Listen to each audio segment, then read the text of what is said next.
ci sono altri due contributi preziosi di alcuni ragazzi di questa facoltà che purtroppo non sono qui con noi oggi, ma che credo sia bello leggere e condividere con voi. Uno si intitola L'odore della Sardegna ed è un ragazzo, Alessandro Porqueddu, che scrive: da sardo, solo con la partenza per proseguire gli studi in terra toscana a Pisa ho scoperto l'odore della mia terra. Scendendo dalla nave a Olbia o a Golfo Aranci, dall'aereo ad Alghero o a Cagliari, il primo respiro, la prima boccata d'aria è sempre stato un concentrato di odore forte, odore di mare e lentischio, di macchia mediterranea e vento di maestrale, odore di ritorno, semplicemente di casa. Ai sensi risulta dominante, pregnante, ma nello stesso tempo delicato, pulito, labile. Una sensazione di pochi secondi, una sensazione che mi ha accompagnato da tutta la vita e, come tutto ciò che è costante, sempre presente, solitamente rimane nascosto tra le pieghe delle abitudini di ogni giorno, di tutta una vita. Tutte le volte, ad ogni rientro, ho sempre riconosciuto quell'odore come l'odore della Sardegna.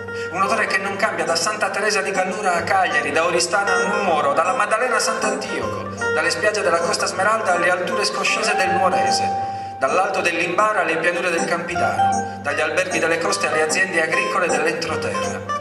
Solo la lontananza ne esalta l'assenza, solo il ritorno ne impone il ricordo. È memoria involontaria, quella stessa memoria che una Madeleine, offerta con una tazza di tè, riportava alla mente di Marcel Proust ricordi che credeva perduti.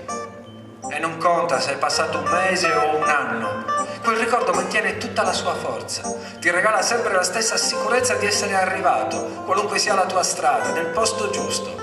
L'odore della Sardegna è questo, è l'odore di abbraccio di madre dopo il tempo passato lontano.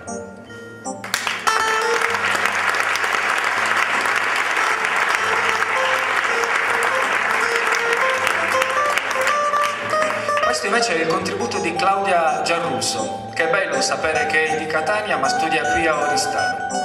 Impressioni sulla Sardegna. A me, che sono sempre stata un'orgogliosa esportatrice della mia catanesità in qualsiasi parte del mondo abbia avuto la fortuna di visitare in questi miei 35 anni, è stato chiesto di riportare un'impressione sulla Sardegna. Mi dispiace, ma non posso farlo. Non posso esprimere nessuna impressione sulla Sardegna, perché appena sbarcata sull'isola per la prima volta in vita mia non mi sono sentita altrove. E non posso esprimere alcuna impressione sulla Sardegna, perché respirando l'aria di Sardegna io sento aria di casa.